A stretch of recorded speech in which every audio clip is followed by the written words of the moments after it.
I thank you all for coming out bright and early after the social to hear me talk about something all of you probably hate to do, which is conditioning. I hope you guys enjoyed the workout today with our staff.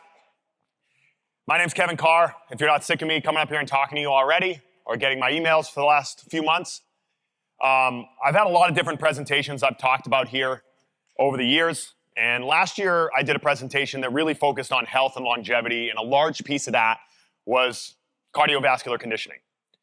That led me to go more on like a deep dive into that topic, partially out of professional interest, but also largely out of personal interest in an effort to improve my own health.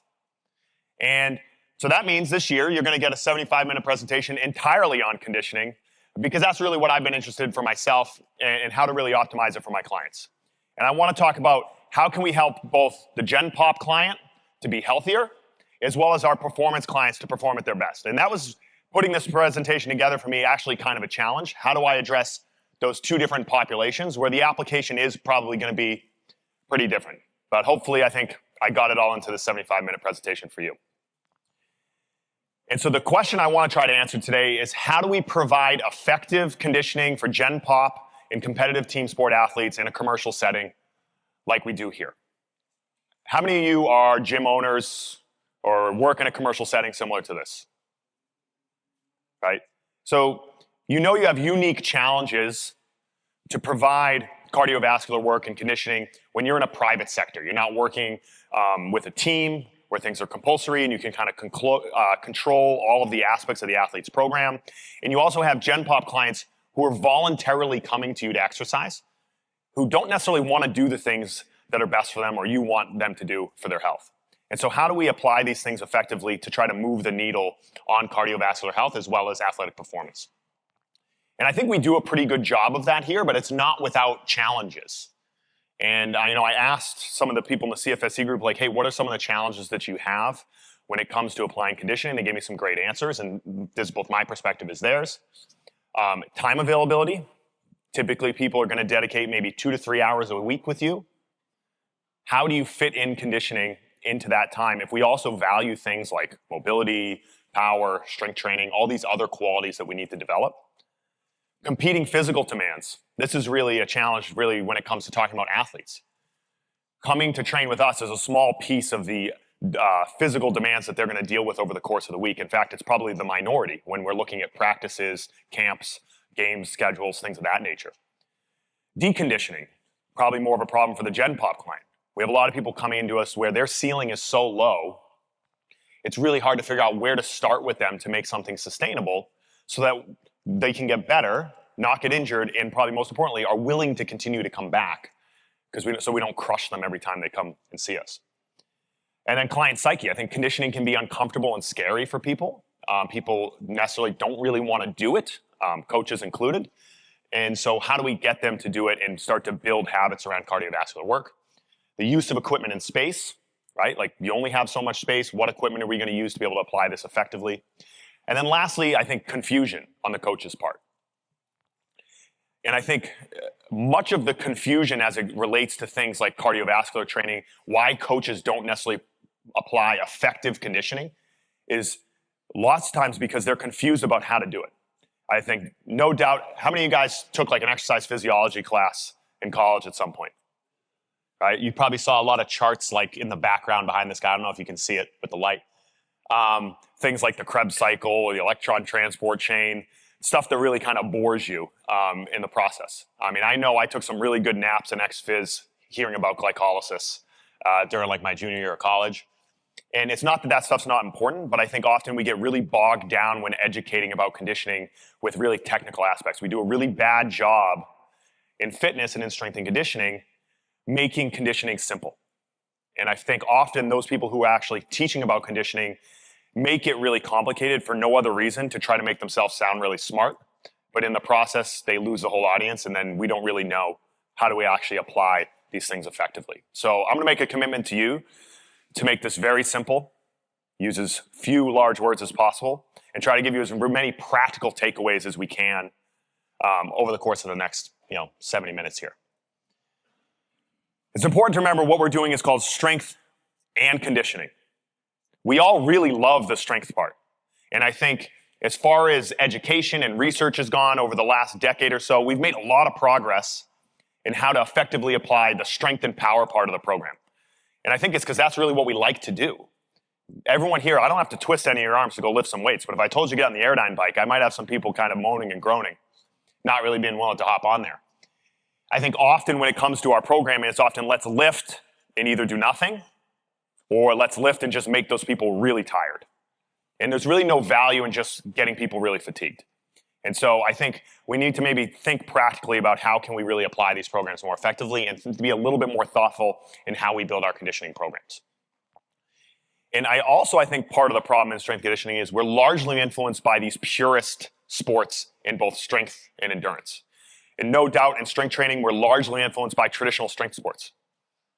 Powerlifting, Olympic lifting, strongman have a huge influence on how a lot of people think about strength training.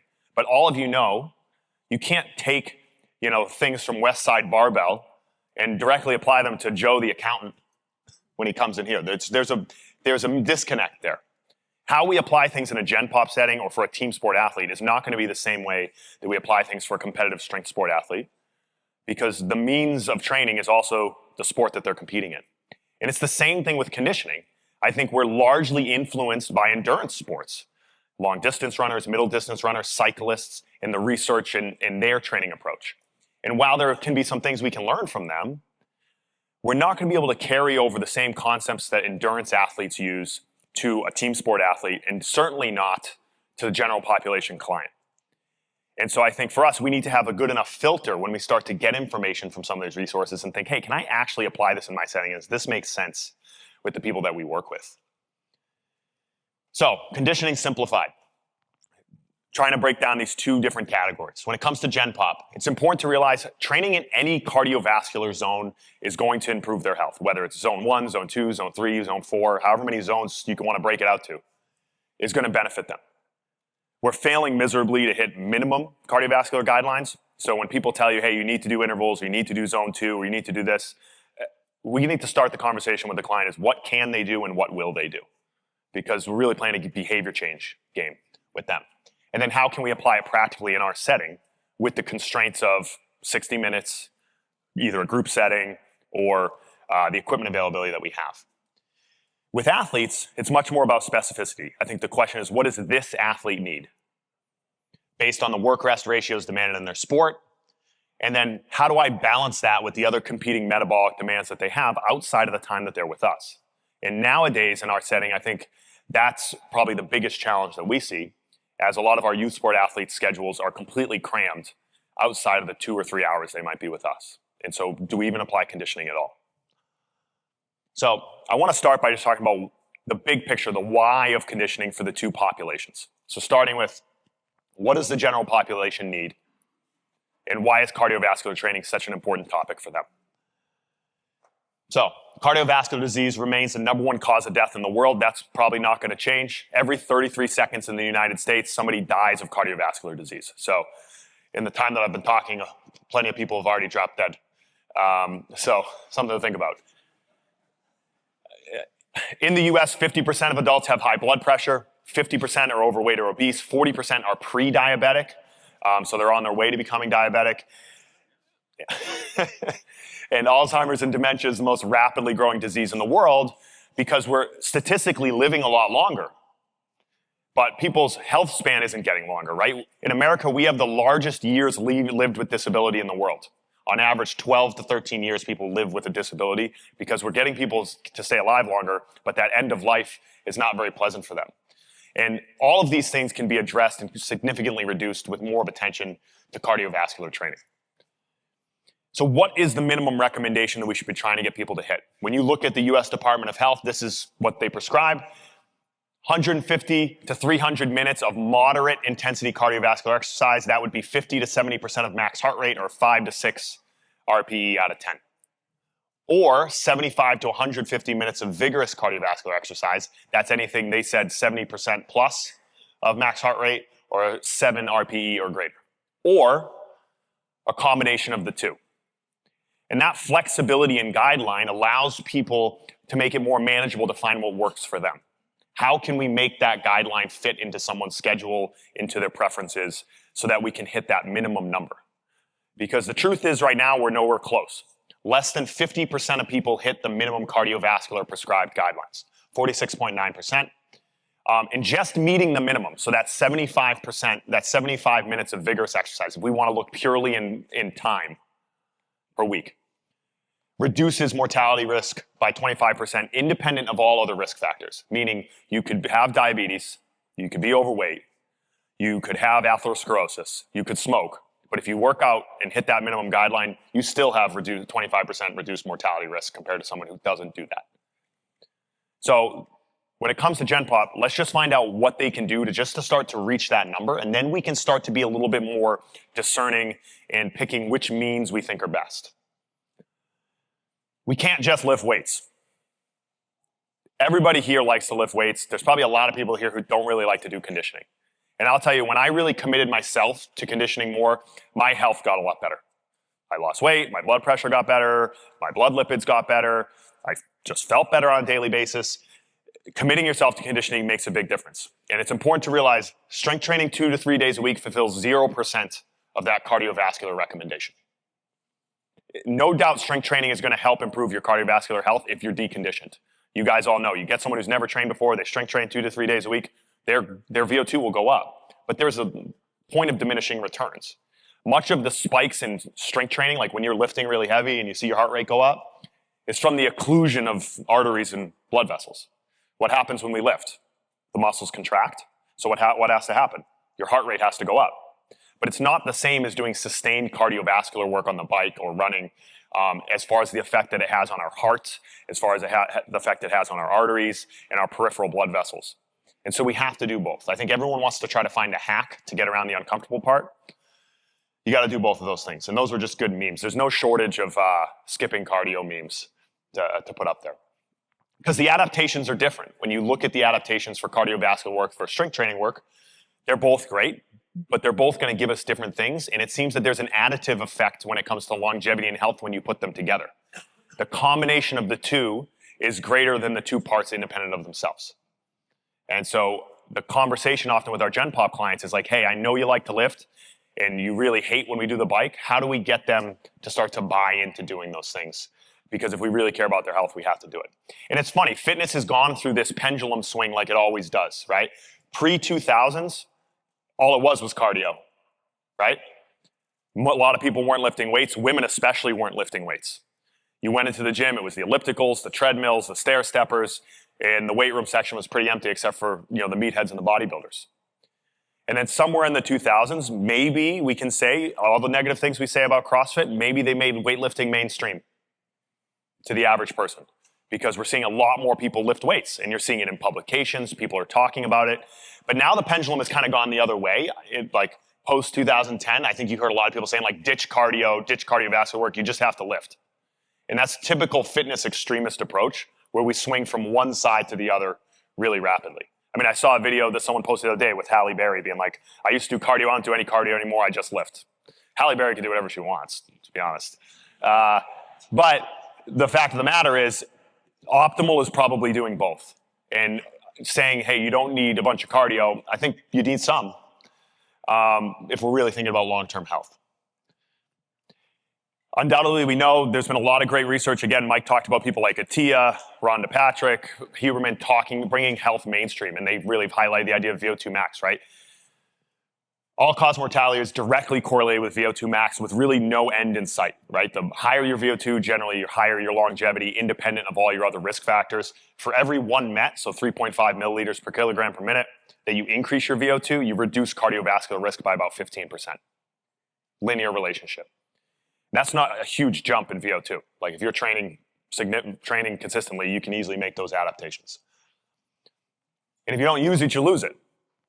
Just like every other quality, as we age, even if we are exercising, you're going to start to lose qualities. Even if you're training hard, as you know, you get older, your strength, your power is going to progressively drop. It's just going to drop slower than the people who aren't exercising. And so the average person at the age of 30, their VO2 drops about 4 to 5 milliliters per kilogram per minute. Go back to that last fact. For every increase in 3.5, so 1 MET, you reduce your cardiovascular risk. every decade, if you're not trying to fight it, you're probably going up in cardiovascular risk by about 15%. Your cardiac output drops because you get less extensibility in your ventricle and your heart. Your max heart rate drops. Your mitochondria density declines. And at some point, we get to this inflection point where activities of daily living become very difficult for us. At about a VO2 of 15, which is really low, is about the frailty threshold, where you can't really get up out of the chair. You can't walk up the stairs. You need assistance to get through your daily life. And so what we want to do, if you look at that chart, is like the higher we start, when we're all like in our 20s, 30s, 40s, we're able to stay above that line, hopefully, till we get to the end, right? It's going to go down, but the higher you start and the more you fight, you might be able to maintain your independence. No one wants to live in assisted living for the last 10 to 15 years of their life.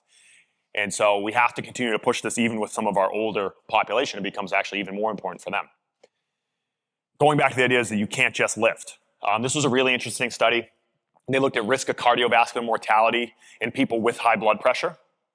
And they had three groups. They had a group that just lifted weights. They had a group that just did cardio, like zone 2 work 3 days a week. And they had a group that did both. The group that just lifted had no significant change in mortality. The group that just did cardiovascular work had a 24% lower risk, but the group that did both had a 43% lower risk. So again, there seems to be an additive effect in putting these two things together. Cleveland Clinic, this was really interesting. They said 90% of heart disease could be avoided with proper exercise, nutrition, and avoiding smoking. So I don't think we have many smokers here. I think most of you guys probably eat pretty good. If we can just get the strength training and a little bit more cardiovascular work, I think we'll probably be in a pretty good place.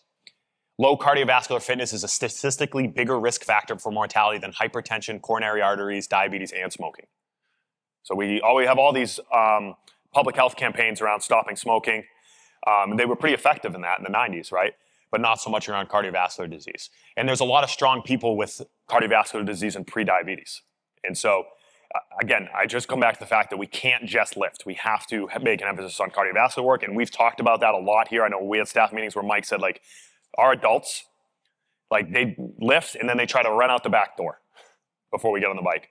And so making an effort as coaches to make sure everyone's doing something. Even if they don't want to ride the bike, can we do a long, slow ride? Can we walk on the treadmill? Can we do sleds? Something to start to get them to drive their heart rate up. And there's a huge impact not just on cardiovascular health, but also our cognitive health. Really good quote from Rudolph Tanzi. He wrote the book called Decoding Darkness, which is, he did a lot of the seminal research around Alzheimer's and dementia. He said the bottom line is pretty irrefutable. What's good for the heart is good for the brain. All versions of cardiovascular exercise, ranging from walking to moderate intensity continuous exercise to high intensity intervals, all have major impact on structure and function of our brains. There's loads of research looking at every mode. So again, doesn't really matter what you do as long as you do something. Increased brain volume, you can actually grow the size of your brain mass from cardiovascular exercise. This was a fascinating study. They took like a bunch of guys in their mid-60s. They were sedentary. They had them do 30 minutes of like zone 2 work 3 days a week. And then they looked at functional MRIs of their brain, the actual size of their brain volume. And over the course of 6 months, they actually grew their brain size solely from exercise because of increased blood flow, myokines, things like that stimulate nerve growth. And we know that we can improve executive function, memory, neurological signaling with as little as 2 doses of cardiovascular exercise, 2 workouts. People start to improve in memory tasks, cognitive functioning tasks. Right? So again, if you're thinking about aging populations, sometimes we just think, oh, you get older, you forget things. But we have some clients here who are still really vibrant and energetic into their 80s plus, and it's because they've lived a life of consistent exercise all the way through. A lot of that is because of improved cerebral blood flow, more nutrient delivery to the brain, usually healthier brain cells. And then also things called myokines, which are really interesting. They're essentially hormones that are released from the body in response to exercise, or hormone-like substances. They target every tissue in the body, things like brain-derived neurotropic growth factor, big word, just call it BDNF. It targets the growth of nerve cells in our brain. And it's interesting, they looked at this study. They had them do running cardiovascular workouts for 3 weeks. They measured BDNF levels as well as cognitive function. They had them stop exercising. And those BDNF levels were still elevated, and they still had improvements in functioning and neurological functioning for 3 weeks following cessation of exercise, right? And so these adaptations stick with us for a long time. Lactate, also something we've been afraid of for years, people afraid of lactic acid, has a huge impact on our cognitive health as well. It's a preferred fuel in our brains and in our heart. People always are fearful of lactic acid. They're actually looking at research now using lactate supplementation for people with traumatic brain injuries to help them recover, because our brain prefers that fuel for developing brain tissue and maintenancing of nerve cells, right? And so there's a really big systemic impact outside of just our hearts with cardiovascular exercise, right? I just want to go on a little bit of tangent about lactic acid because people say lactic acid all the time. Technically, lactic acid isn't actually a thing. It's lactate plus hydrogen ions. George Brooks, who's like the seminal researcher on lactate, has a really good quote when it comes to lactic acid or lactate. He says, blaming lactate for fatigue is akin to showing up to a big blaze and blaming the fire department for being there. It's a byproduct of exercise. And if we're cardiovascularly fit, we can utilize lactate as fuel very effectively. It actually has an additive effect. If we're out of shape, that buildup of hydrogen ions starts to fatigue us. Dr. Howard Luke's great research, he's actually an orthopedic surgeon on Twitter, had these really good graphics to make this really simple. He says, like, you develop pyruvate when you exercise. If you're aerobically fit, you can shuttle that back and use it. If you're not, you can't. And so for us, I don't think we should be fearful. It should be to understand that lactate's actually useful for us for neurological cell health, appetite suppression, as well as even cancer cell suppression in the research, right? So something not necessarily to be fearful of. I just wanted to touch on that because it's a topic that always comes up. What does the athlete client need? Very different, probably, than what our Gen Pop clients need. Training for them is a means to an end, right? They're coming to us for a service to enhance their performance and help them perform as best they can on the field. And so we want to be very specific in how we provide interventions. We can be very general with our Gen Pop clients. Just get them to do anything. With our athletes, we want to be very specific, thinking about what do they need for their sport. So the why behind cardiovascular exercise. Fatigue is a primary driver for musculoskeletal injury in sports. Most tissue-related injuries are often a result of poor capacity. Over time, people can get away not necessarily moving well as they get through a game or through a season, and fatigue builds up. Typically, you start to see soft tissue injuries pop up. Elite and durable athletes need to be able to express strength and power over the length of an entire competition or match or season. But often conditioning and sports performance becomes overly focused on methods that just simply make athletes really tired and don't really make them better. And so how can we be a little bit more thoughtful in how we build those programs? We know when you look at the research around fatigue and injury risk, there's no shortage of it. When people get metabolically tired, they have less neuromuscular strength and power, altered landing mechanics affecting things like ACL injuries, lower limb injuries, proprioceptive decline, as well as cognitive impairment and decision making. So athletes who are fit are going to be more durable and less susceptible to injuries, but how do we do that as it relates to their sport specifically? I'm going to have a couple of Dan Baker quotes in here because I love Dan Baker. He's a really brilliant Australian rules football researcher and performance coach. And I'm just going to read this quote out because I think it's really important as it relates to athletes. Most of the skill and tactical training undertaken at long, slow distance types of speeds and heart rates. Given that skill and tactical training with the sport coach is the major form of training performed by field sport athletes for the most of the season, and this involves cardiovascular stimulation at the lower end of the polarity spectrum, zone 2.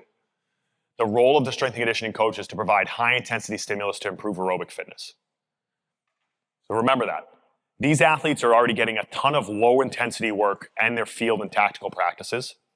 Generally, our job is going to be provide high-intensity work, lower volumes of high-intensity work to try to improve them long-term, okay? Realize making them tired isn't valuable. Anybody can make an athlete or a client tired. You could just tell them to run around the gym endlessly until you tell them to stop. That's not going to necessarily make them better.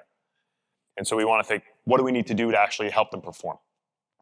And so this is really interesting. You have to look at the sport itself. And so this was evaluation of cardiovascular demands in gameplay and practice in women's hockey. And so this is actually the population that we work with the most here. Average working heart rate at practice was 76%. Average working heart rate in games was 90%. Time spent above 90% in practice was about 5.6 minutes. Time spent above 90% in games was almost twice that at 10.5 minutes. And so what do we take from that? They're getting plenty of moderate to low intensity work at practice, but they're not actually doing the things at practice from a metabolic standpoint that actually prepare them for a game. They're doing a lot of long, slow, tactical work. They're not getting high intensity work. That's where we come in. Something you should also take away from this is that that playing games is a training stimulus, right? So if they have a very busy game schedule where they're spending most of their time at 90% heart rate, maybe we don't need to apply conditioning at all for them, right? And so you have to have an idea of what are the demands that they have throughout the week. Are they just practicing a bunch? Do they have a lot of games? That's going to determine what are we going to apply throughout the week. If you look at hockey specifically, right, the average shift is probably about 39 seconds. They might have a 1-to-2, 1-to-3 work-rest ratio, meaning they're out there for 39 seconds, they're resting for a couple minutes or so on the bench in between. You look at total ice time average, it's about 15 to 20 minutes a game. A top-line defenseman might play 23 to 26 minutes per game. First-line forwards, 19 to 22 minutes. Lower lines might play as little as 7 to 10 minutes a game. So understanding what are the work-rest ratios demanded in the sport that you're working with and what does their actual gameplay look like is really important, okay? And then there's a lot of periodic rapid accelerations that are like 3 to 6 seconds, right? Really explosive periods in their sport. And so understanding the athletes you're working with, how many minutes are they playing? If you have guys or girls who are only getting 7 to 10 minutes a game, maybe they need more conditioning work because they're not getting as much work throughout the season. Whereas if you have guys and girls who are playing a ton of minutes, okay, maybe we have to scale things back a bit. And so I think it takes a little time on you, like Mike talked about learning to speak coach, learning to just understand the game that you're working with from a demand standpoint, and I think backing that up into the conditioning that we're going to apply for that. And so the name of the game in sports is power, and speed kills. And so the athletes who are most successful aren't necessarily the athletes who are the most fit. They're the athletes who are most explosive and then can hopefully maintain that over the course of a competition. The quote from Charlie Weingroff that I like, he's like, it's the best way not to get tired when you compete is to not get tired when you train. And to make that simple, meaning like, hey, we're doing really high outputs with enough rest that we can be repeatable over the long term. So that translates to their sport. Speed and power is the most valuable quality in all of sports. And when you look at this kind of residual training effects chart, this kind of looks at like, hey, how long can you typically keep an adaptation in response to training it? Aerobic oxidative system, like your aerobic fitness, typically retention is anywhere from 25 to 35 days. Meaning if you have some fitness, you're not going to detrain that much over the course of a month. Whereas if you look at like elite speed and power, anywhere from 2 to 8 days, if you're not getting them to do speed and power work, they're going to start to get slower. And so from your perspective as a performance coach, that's a quality you need to work excessively to maintain. You have to continue to expose them to high levels of power outputs, time sprinting, Olympic lifting, plyometrics, medicine ball throws to keep that quality for them. We probably don't need to do quite as much work to maintain the athlete from an oxidative system or an aerobic system standpoint, okay? And so I think, again, Tony Holler, how many of you guys are familiar with Tony Holler? He's been a huge influence on us. If you haven't, look him up. He talks about the feed the cats approach, and a quote that he has, like, we're trying to build race horses, not work horses, right? We don't want the Budweiser horses from the Super Bowl commercial, right? We want the thoroughbreds that are really going to sprint. And how you're going to train them is going to be different. Well-designed practices can be a valuable tool, but in reality, most of the people that you're working with, especially if they're high school kids, probably don't have well-designed practices, right? So it's going to be on you to try to provide those high-intensity outputs, right? In soccer, you see things like 3x3 or 4x4 small-sided games. Those are going to be higher intensity practices where they're going to be running a lot more, their heart rate's going to be higher. But more often than not, that's going to fall on you to provide that stimulus, okay? So with that in mind, we always go back to this analogy of being a bucket filler, okay? Typically, the athlete's aerobic fitness bucket is overflowing. They're doing a bunch of running on their own. They're going to practice. They're playing games. The speed and power bucket and strength bucket is usually empty. And so that's where we're going to devote the majority of our time when they come to train with us. That's not to say we won't condition, but I'll say in my 16 years of being here, we're doing less consistent conditioning with athletes than we ever have. Because I'll have a group of kids come in the summer, and I'll say, hey, take me through your week outside of the 3 or 4 days you're here with me. And they go, well, I have practice every day after we train. I have a game on Wednesday night. I have a game on Saturday. And then on Sunday, I'm going to go to a tryout or for a summer league team that I'm going to play for as well. So where do I fit the conditioning in? typically they're overflowing in the amount of game-specific cardiovascular work that they're doing. And so you have to be, as a coach, willing to pull back and say, hey, maybe we're just going to run some tempos one day a week, or we're going to do one day on the bike this week. And then when their schedule opens up, we can push a little bit harder. In an ideal world, we'd be able to condition with them 3 or 4 days a week. And that's really how I feel like it was when I started here a long time ago. But the reality of the youth sports schedule in America is that they always have something. It's not the typical 3-season athlete where they're going to have an off-season in the summer anymore. And so then how do we talk about testing, now that we kind of talked about big picture? One thing that has obviously gotten very popular in the last few years is the discussion about VO2 max. Again, credit to people, again, like Peter Attia, who talks about it a lot. And while it's interesting, and while we know there's a huge direct correlation between VO2 max and longevity, I think it's a test generally that's theoretically relevant but practically irrelevant. Most of your clients are not going to go out and get a VO2 max test. It's expensive, it's time consuming, it's cumbersome. Unless you guys have a metabolic cart in your facility, it's probably not realistic for most people to do. And then even more so, you don't really take away any information from it that helps you better prescribe training. You just know their VO2 max, right? I've done a VO2 max test. It was really interesting to me. I liked it. Most of your clients are not going to be willing to do that, and it just probably is not useful for you. There's a good quote. It's called Goodhart's Law. It says, when a measure becomes a target, it ceases to be a good measure.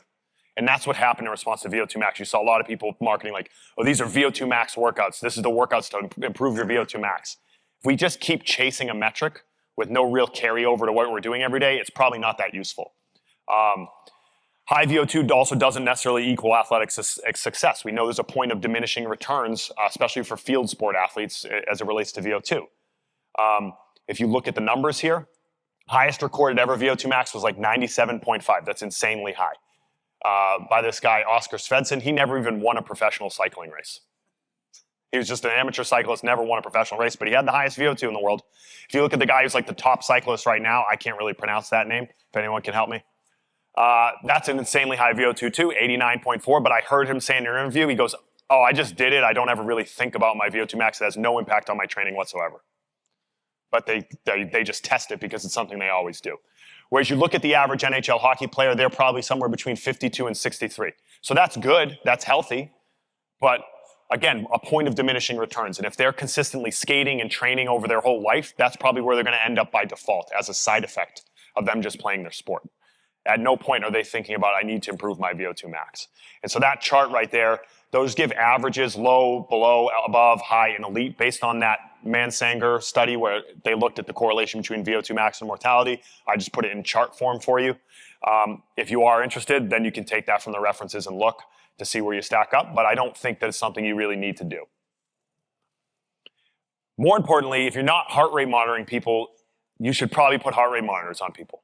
How many of you currently use heart rate monitors regularly? You should get chest straps if you don't. They're much more accurate than Apple Watches and things like that.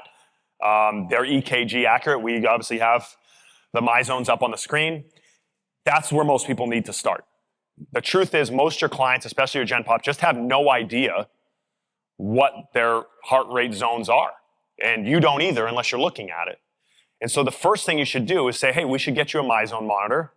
And just don't even worry about like having them necessarily do a test. Just have them start exercising. So you can start to figure out, okay, where do they start to get tired? Where's their top end? Where's their low end? Where's their resting heart rate? So you start to get some information. It also becomes a really important tool as far as monitoring for cardiovascular issues. We talked about this in our staff meeting the other day. We've had over a dozen people here that we've actually caught in some sort of cardiac event because they had the MyZone on. There was a guy just a week ago that had AFib while he was here, and we were like, hey, you need to go to the hospital. And that's happened a bunch of times because you can see their heart rate going way up, and they're like, something doesn't feel right. Hey, go to the hospital, get checked out. Sure enough, AFib. We had a guy, after he worked out, getting treated on John's table, and he had a heart attack. He still has MyZone on. He survived, but we caught what was going on because he was wearing the MyZone. And so those things are really important, and especially if you're training older populations, I think it's probably something that you should try to institute across all your clients. I think more practical than doing a VO2 max test is doing like a max aerobic speed test on the bike. For us, it's a 2-mile test. Someone asked this question yesterday, hey, if their 2 miles takes 10 minutes, What if I do like a 1 mile? Just make it a 6-minute time trial, right? We chose 2 miles because it's going to be between 4 to 6 minutes for most people. The reason we like this better is because you get to measure progress against yourself, right? I can see, hey, if I rode my 2 mile in 5 minutes and now I'm at 4:30, I bet your VO2 max went up. You don't necessarily need to see the number. Also, it gives us data to better prescribe intervals more specifically for the client, right? And so how do we do this? Just a 2 mile time trial to completion, put the heart rate monitor on them. The verbal instruction you want to give somebody is complete the test at the fastest sustainable intensity. So what do we mean by that? What we don't want is for them to take off really hard in the first minute and then crash and die for the next 4 minutes through the test. What we want is that they're able to intensify and kind of maintain or slightly increase their intensity throughout that entire 4 to 6 minutes, okay? What we're getting from this is their max aerobic speed. Max aerobic speed, by definition, is the lowest intensity where you hit your VO2 max, or the maximum speed you can work primarily aerobically. You like this, how fast I'm pedaling there? And so that is what we're trying to determine, and we're going to get that number in the form of RPMs. You could also use watts or miles per hour, any of these other metrics on the bike. But RPMs is just an easier, smaller number to work with, so we tend to prefer RPMs. So I'm going to record their time to completion. How long did it take them? I'm going to record their average RPMs over the course of the test. And I want to measure at the end their 1-minute heart rate recovery. How quickly did their heart rate drop following the completion of the test? Because then we can reference those to measure progress, and we can use that RPM number to actually make specific prescriptions for our interval training. Okay? It's important to note, as a coach, you should probably have done this yourself before you prescribe it for anybody else. Because if someone's never done it before, they're going to say, hey, how hard should I pedal? And if you don't know, you can't say like, oh, you should do 70 RPMs. They're probably going to get crushed. But if you could say, oh, maybe go 50 RPMs. Let's see how it is over the first minute. And then maybe if you're feeling good, we can push it a little bit more. You have to have the reference yourself to be able to prescribe it effectively. Okay? There also might be a learning curve. The first time, they might not have really done the test great. So maybe you come back later and you do it again. There's no rush. I'd rather the test be effective and useful. Okay? Other assessments that are really useful, I think really basic stuff that a lot of trainers skip. Resting heart rate. Resting heart rate is a key indicator for cardiovascular health and nervous system activity. Research shows that individuals with higher resting heart rates face an increased risk of cardiovascular disease and all-cause mortality. Okay? Test it first thing in the morning, ideally, and test it over the course of like a week, like multiple times, take an average. Because if someone's stressed out, dehydrated, didn't sleep well, it's going to change what their resting heart rate is. And so getting it over the course of the week and kind of getting an average is probably the best way to do it. Before you have coffee or your energy drinks, Wes, you want to take your resting heart rate before that because it's going to spike it up. Lay down, record it, and then look at averages over the time. Ideally, we want to see a resting heart rate below 60 beats per minute. I know in probably your education last time they said, oh, normal resting heart rate is 60 to 90 beats a minute. I got news for you. If your resting heart rate's 80 beats per minute, you probably got problems.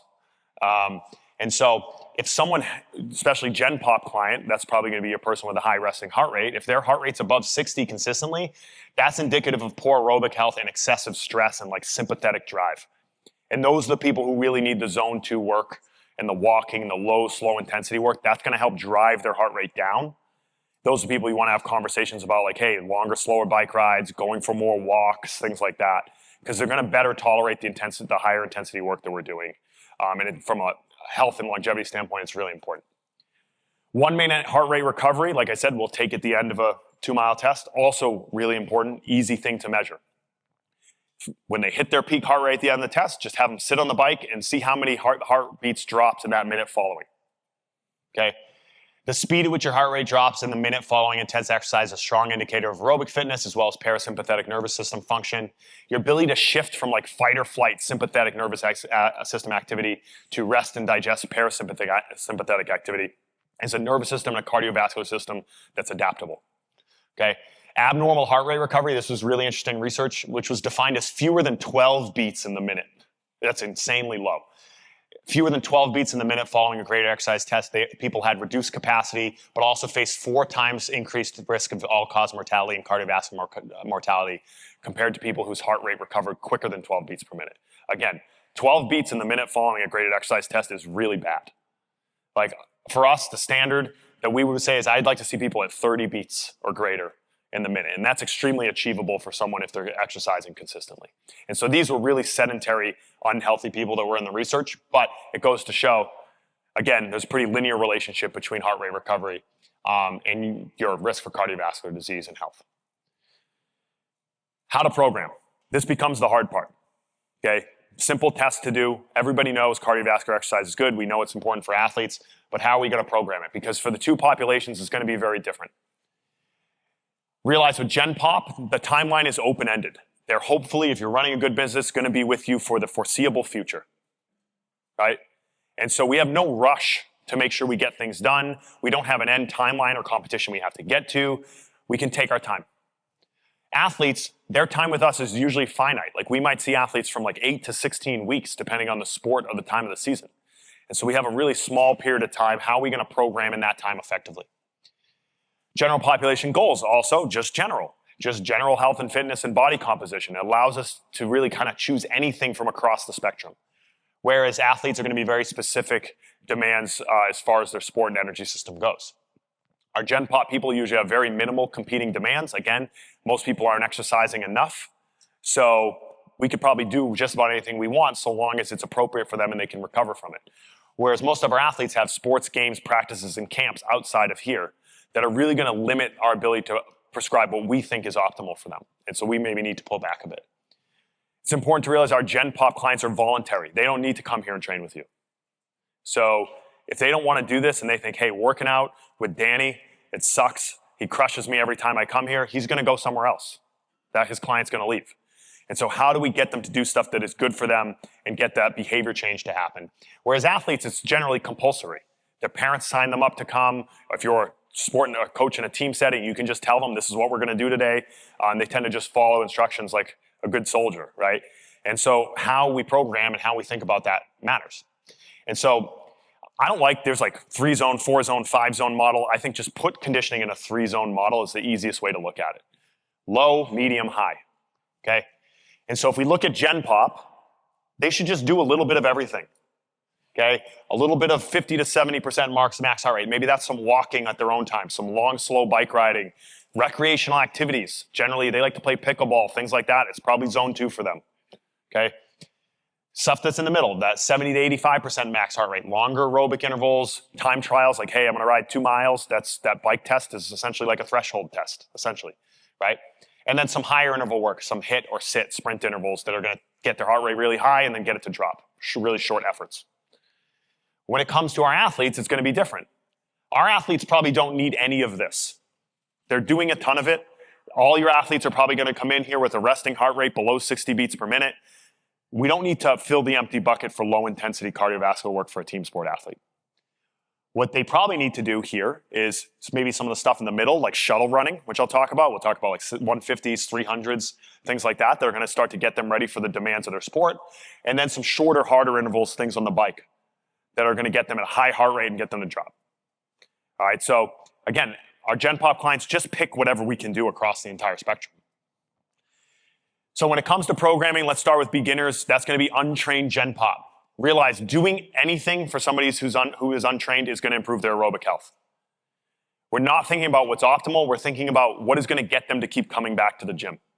And so 2 to 3 days of strength training, and then maybe at the end it's, hey, let's just ride 10 minutes for steady on the bike. Or let's go walk on the treadmill on an incline.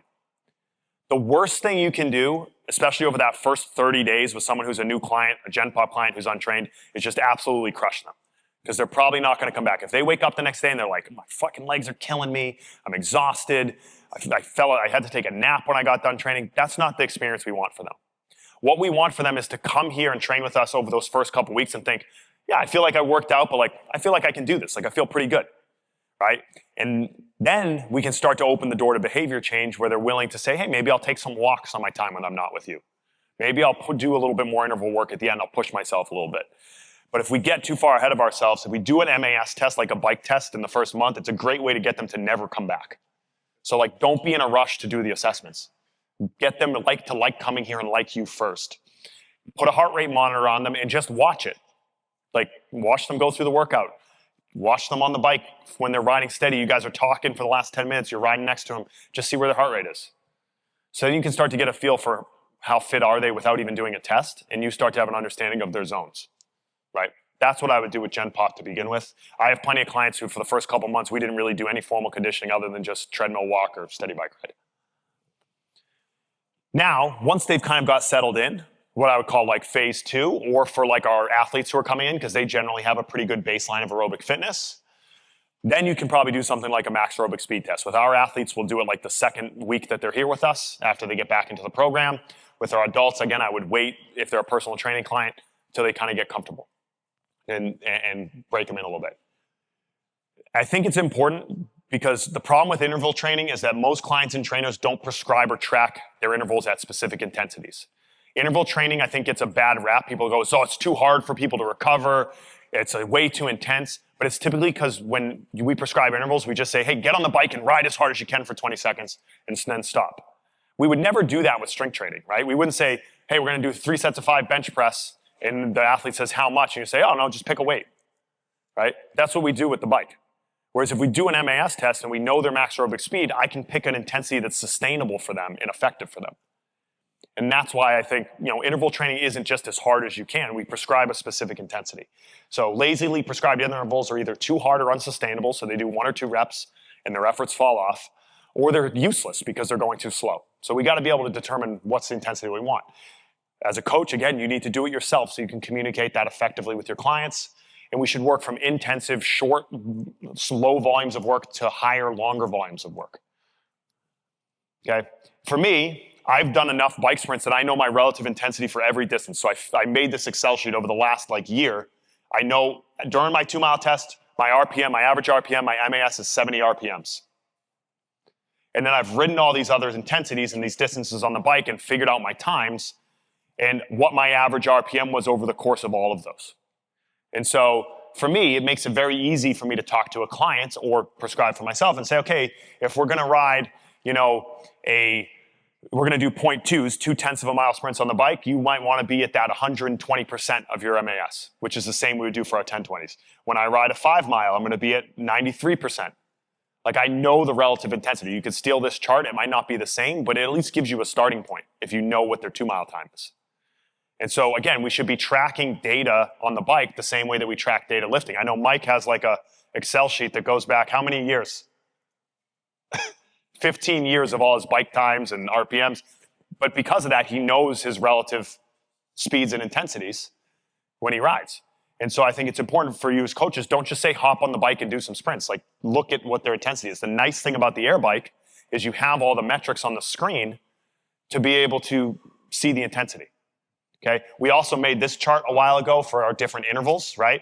MAS, a max aerobic speed number on the top, right? So this is 75. Hey, when you're doing 1545s, I want you at 90. When you're doing 2040s, I want you at 90. When you're down here doing 2010s, I want you at 83 or whatever it is, right? And so we just a multiplication table. So again, you guys can take that from the chart references. So we can prescribe specific intensities. Because then, if you're doing 1020s at 110% of your MAS, it'll be challenging, but you'll be able to do it because it's specific to you. Okay? I think, obviously, the air bike is the perfect cardiovascular training tool. It's low impact, very low technical skills. Anybody can ride an air bike. You don't really have to teach them to do it. Just set the seat height up correctly. Most Gen Pop clients are not going to tolerate the running volume or intensity to get fit. It's just a limiting factor for them. You want them to go do intervals out on a track, bring some Gen Pop person off the street and ask them to do that and see how long that lasts. Okay? Athletes are already often doing a lot of running and impact-related work, so the air bike becomes a great tool for us to do more cardiovascular work without increased orthopedic demand. Okay? And then it's really easy to manage their pace and intensity. Most people can't manage their pace while running because they just don't know. Oh, I'm at this pace, because they don't have the metrics. A bike, you can see your miles per hour, you can see your RPMs, you can see your watts, so you can manage effectively. Okay? Kind of going through the different modes here. I know Zone 2 training has gotten really popular in the last few years. How many guys are familiar with the idea of Zone 2 training, right? Again, people like Peter Attia, Rhonda Patrick talking about that. Essentially, all that is long, slow distance, moderate intensity, 60 to 70% of max heart rate for anywhere from 30 to 90 minutes. Charlie Weingroff calls that eccentric heart. Why?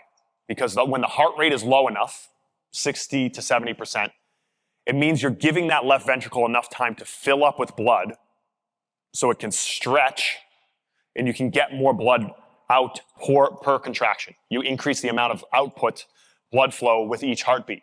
You get a stretch in that left ventricle, you can put more blood in there and it gets stronger, okay? I heard him call it the Netflix workout. You should be able to just hop on. I do this in my house. Put on something on Netflix.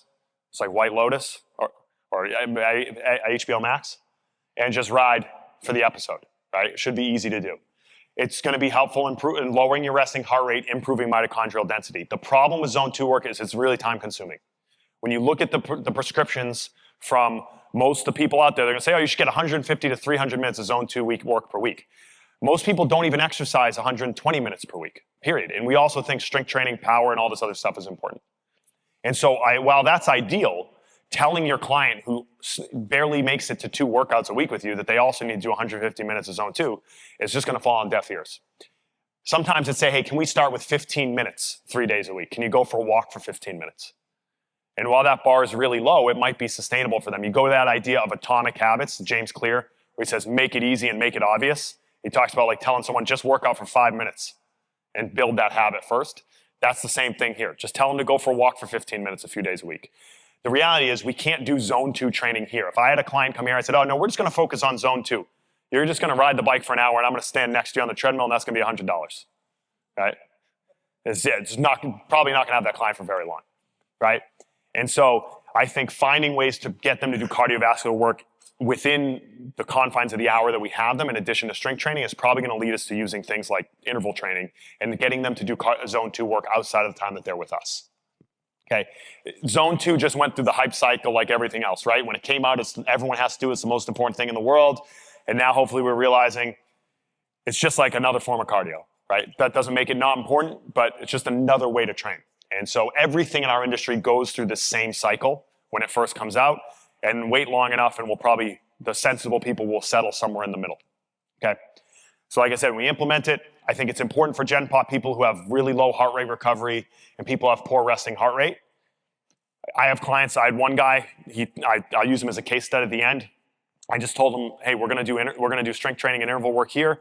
Just walk 15 minutes a day on the days you're not here. And now he's walking 60 to 90 minutes a day. Whatever means and mode that they like. They could run, they could bike, they could use an elliptical. Hiking and rucking is obviously very popular now. If they like recreational activities like pickleball, fine. If it's something they like to do, they're going to be more likely to do it. And so talk to them about what things they like to do outside of here. But interval training is going to be the most efficient means for us to apply conditioning. There's no shortage of research that looks just like this. This was fascinating. It says they looked at 3 by 20-second sprints. They had one group 3 times a week do 3 20-second sprints per day. So 3 20-second sprints per workout. Not a lot of volume. It said all out. I don't really know if that's just the verbiage they used or if they actually prescribed a specific intensity. They took 2 minutes rest in between. Another group did 3 by 45 minutes of zone 2 work. They had similar improvements of VO2 max, similar improvements in insulin sensitivity, similar improvements in mitochondrial content. One took 30 minutes per week, one took 150 minutes per week. So despite there being a 5 times increased training commitment, you get similar outcomes, okay? And so when it comes to getting people better in the short period of time we have, there's no doubt in my mind that interval training is gonna be the best means of effectiveness to do that. Most of our clients are not gonna dedicate enough time in zone 2 initially to get those improvements. We can get really good changes in 12 weeks with minimal effective dose approach, okay? Another Dan Baker quote, which I'll get to again, I love him. That's the slide directly taken out of one of Mike's presentations, so thank you for that, okay? Dan Baker says, the key parameter for improving our aerobic power, or translate to our VO2 max, is training near or above our max aerobic speed. Pretty obvious. To improve that quality, you should probably train like that quality, right? And so in this paper that he has called Recent Trends of High Intensity Aerobic Training for Field Sports, he has a quote that I'm just going to read it off to you because it's so good. He says, it didn't matter much if we did 20 seconds of work, 10 seconds recovery, 30-15, 15-15. The research kept pointing to the fact that training at or above 100% of their max aerobic speed was the key intensity parameter, and how long you spent there for the driving was a driving volume parameter underpinning improvements in aerobic power. Put simply, you need to train at or slightly above your MAS to improve your VO2 or improve your max aerobic speed. okay? Interval work allows us to accumulate more quality reps at or above our max aerobic speed number, right? And when perceived lack of time is the number one cited reason for people not exercising, interval training becomes the most accessible and efficient way for us to do that, both for athletes as well as for Gen Pop clients, okay? Again, another thing I stole directly from Mike, rather than the base, build the pyramid upside down. Again, this is a good example of where endurance training and traditional endurance sports, their terminology or their thought process doesn't really translate to either athletes or our Gen Pop clients. They always say, you need to build an aerobic base. You need to build an aerobic base. And Mike was brilliant enough to say, why don't we just take that pyramid and flip it? Work from low volume, high intensity, and build volume out from there. Because we don't need to get that VO2 max number really high. We don't need to get that really big base for an endurance sport. We need to get to good enough, okay? And so prioritize intensity and progressively add volume to maximize efficiency as we go. And intervals done at our MAS pace will be sustainable for people to do that. Okay, it's not going to be too hard for them. Okay, and so what do we tend to do? We do that 2-mile time trial, and we start with things like 10-20s and 20-10s. It's just taken directly from the Dan Baker paper. This is what they did. They had people start at 110% of their max aerobic speed. So that pace that they maintained for that 2-mile time trial, like I said, for me, if it was 70 RPMs, that would be 77 RPMs for my bike sprints. That's going to be hard enough for me that it's challenging, but not so challenging that I can't complete all the repetitions. Week 1, once we start doing it, it just might be 10 seconds on, 20 seconds off, 8 times. That takes 4 minutes. Just start with that. Maybe the next week, we go 10 on, 20 off, 8 times for 2 rounds. Give them 2 minutes rest, do it again. All right, that takes 8 minutes. Okay, not a huge time commitment. You can fit that in at the end of your strength training program without a problem. Then progressively build the volume. Move to 15 seconds on, 15 seconds off. So they're doing a little bit more work.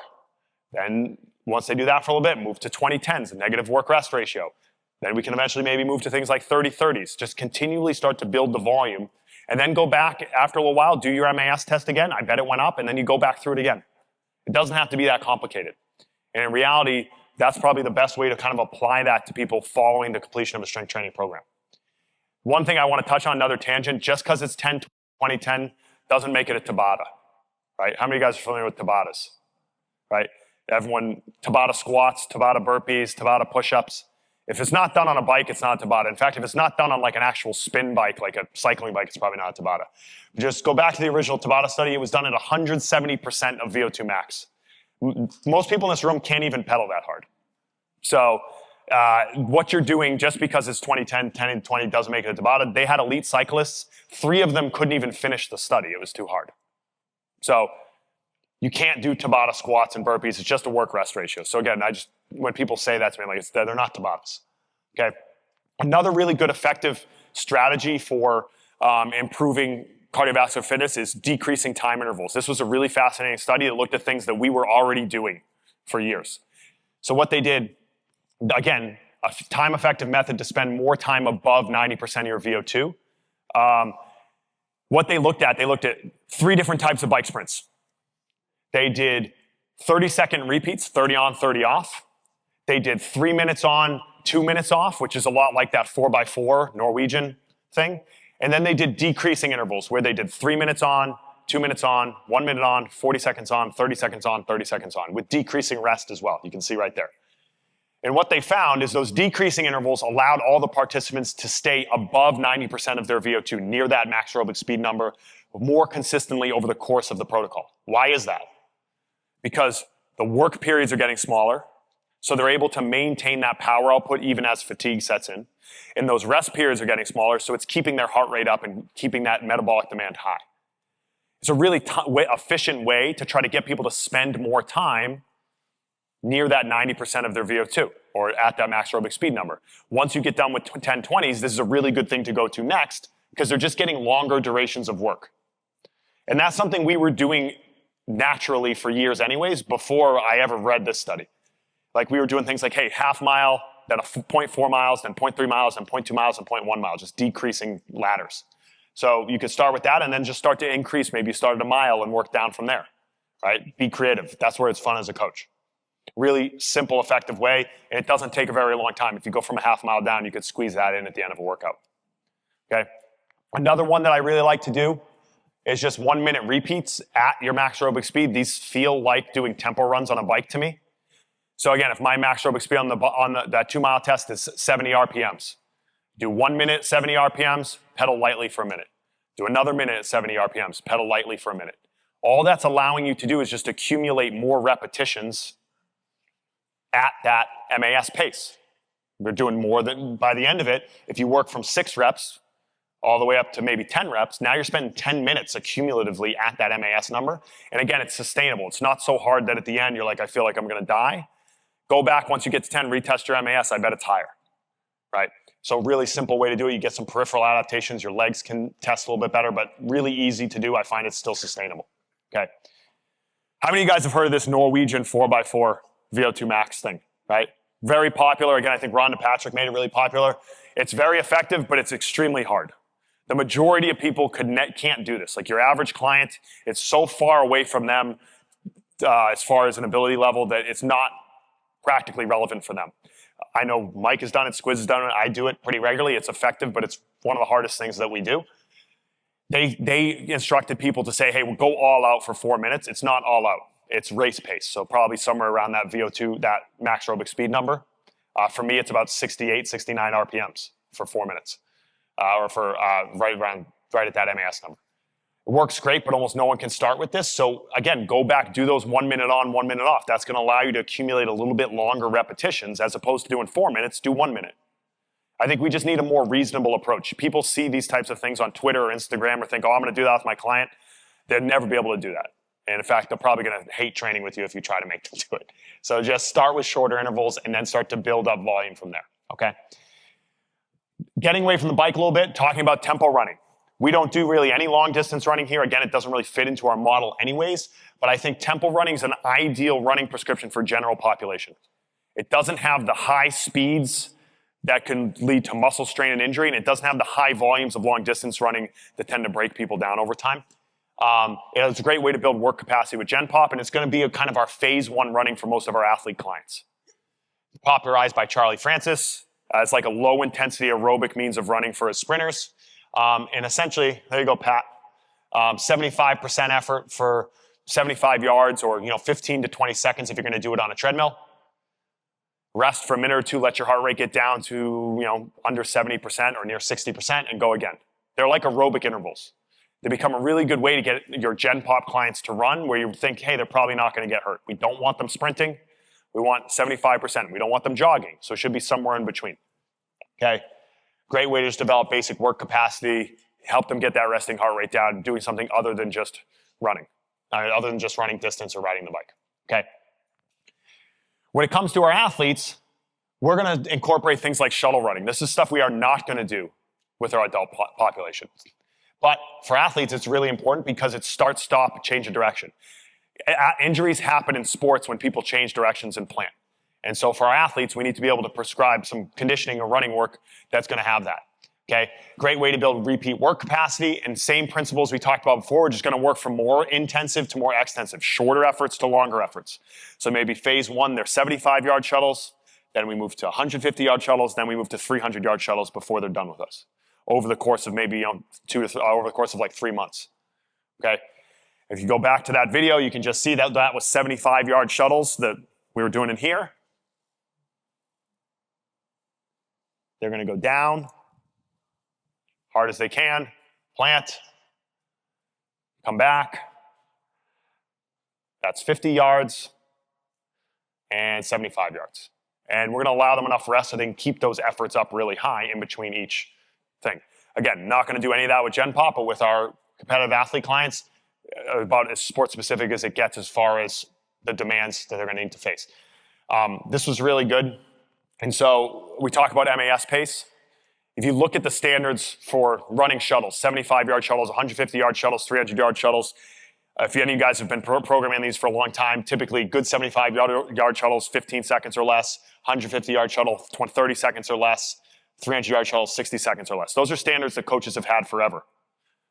But if you look at that chart up there, this was from Dan Baker too. This was elite MAS numbers for field sport athletes. Like when they looked at the data, Series A football, 4.9 meters per second. Australian rules football, 5 meters per second. Rugby sevens, 4.26. When you come down to it, it's around 4.5 meters per second. When you look at the standards that we had already been using for our shuttles for a long time, 15-second, 75-yard shuttles, 4.5 meters per second. 150-yard shuttle for 30 seconds is 4.5 meters per second. We were already intuitively doing it. And then the data usually comes in after. Like Mike said, research is like sports history, right? You tend to find the things we were already demanding of our athletes for years prior to that. And so I don't think we need to there's other running MAS tests. You could do a Montreal test. You could do Runner Cooper's test. I don't think it's necessary if you're just running shuttles. Everyone knows their fit athletes run their shuttles in those times anyways, right? And so it's kind of something that a lot of coaches were doing intuitively. Okay, like I said, we're going to do is just progress from short to long, right? 75-yard shuttles, 100% effort for 15 seconds, nearly full rest, probably 60 seconds, 1-to-4 work to rest ratio. Phase 2, 150-yard shuttles for 30 seconds, probably 60 to 90 seconds. And then 300-yard shuttles, the really uncomfortable stuff, the stuff that's like really glycolytic and fatiguing, about 55 to 60 second efforts with about 2 minutes rest. And that's the stuff you're going to do right before preseason, generally. You're not going to do a lot of that stuff, but it's stuff that's going to get them ready for preseason camp before they get back to their teams. Okay? Kind of in summary, and with Gen Pop, intentionally build a training program that meets that minimum standard. Like we said, 75 to 150 minutes of vigorous intensity or 150 to 300 of moderate, 2 to 3 days of full body strength, and then write in, hey, how are we going to meet that standard? If you get 10 to 15 minutes of HIIT work, interval work on the bike at the end of each workout, and you get them to go for walks or ride the bike steady on a couple days outside of the time they're there with you, they're going to reach that minimum standard. But I think it takes writing this out maybe for a client so they can see that, so you can start to kind of set the bar as to where you want them to be, right? If you let them skip conditioning when they're in here, then we're going to fall short of the number, okay? Getting them to actually do it is the hard part, okay? You have to make time for it in the 60 minutes. If you're saying to them, hey, do it on your own afterwards, that means they're going to leave. The chances of them actually doing the conditioning, it's not going to happen. Right? So we always say, like, at the end of the group session, making sure there's enough time to make sure we get them into the room and we see them get on the bike or the treadmill and we watch them do it. Because sometimes you're running out of time, you got to get to that next session. With my personal training clients, cutting down the prep and the strength training enough so I can actually get with them on the bike and watch them do their intervals. Watch them run their tempos, whatever it's going to be. Provide the illusion of choice. That's something that we do, that Jess does with the adult program. People are more likely to make a choice when they think they can choose whatever that choice is, right? If we just say, hey, you're just going to do bike sprints today, they're going to be like, I don't really want to do that.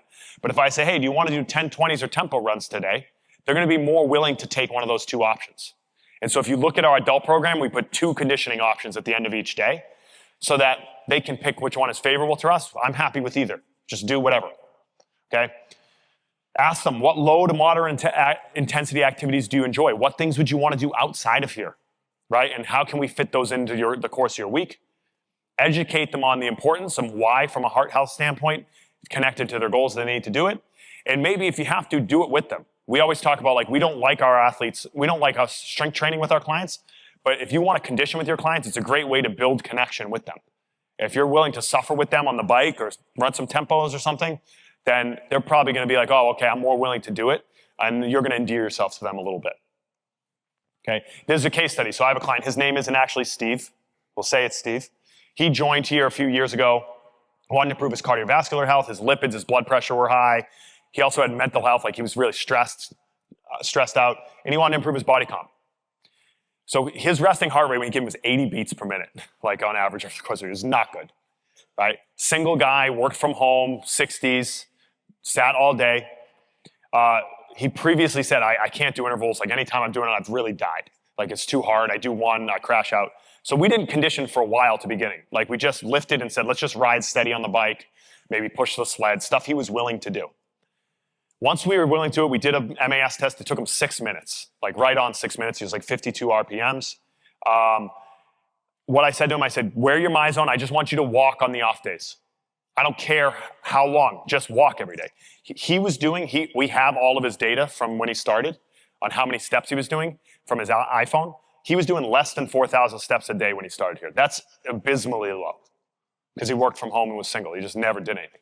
So I said, just in between calls or emails, just get up and take a walk. I don't care how long it is, just do it every day. So over the course of this time, now he's up over 9,000 steps a day because he built the habit. We didn't get there in 1 year. He went from like 4,000 to 5,000 to 7,000 to 9,000. Like he slowly made jumps up. And we started doing interval work, right? And it was sustainable for him. He was fearful at first, but I know what his MAS was. It was 52 RPMs. So I could say, hey, we're going to do at 57 RPMs, we're going to do 1020s. And he's able to get through them. And he's like, oh, I really like doing these now because I don't feel like I'm going to die. Now we've moved to 15s. So we've been doing 15s. And now we're going to move to 2010s. And we're going to keep moving along. This took a long time to get through with him, but we've made a massive change in his overall health because we kind of slow cooked that approach. When it comes to programming for athletes, again, much more straightforward. This would be kind of an example of what our summer program looks like. Okay. Phase 1 is going to be tempo running 2 days a week, lower intensity running, again, kind of reconditioning them to the demands of running work, okay? Not doing a lot of change direction shuttles, slowly building volume, and then doing our 10-20 intervals on the bike the other 2 days. So a little bit of high intensity interval work that's not going to be as strenuous for them, not as physically speaking. 1 day a week is going to go towards things like 75-yard shuttles, and we'll keep tempo running all the way through the same program. The kids love this day because it's like it gives them a little bit of a break, right? It's not as intense as doing the shuttle runs. That interval work, we're just going to progressively increase the volume. And same thing with the shuttles. We're just going to progressively increase the volume. With that said, that's in a perfect world. I can't tell you a single college athlete I had in my group this summer who did the exact conditioning program. There was not one.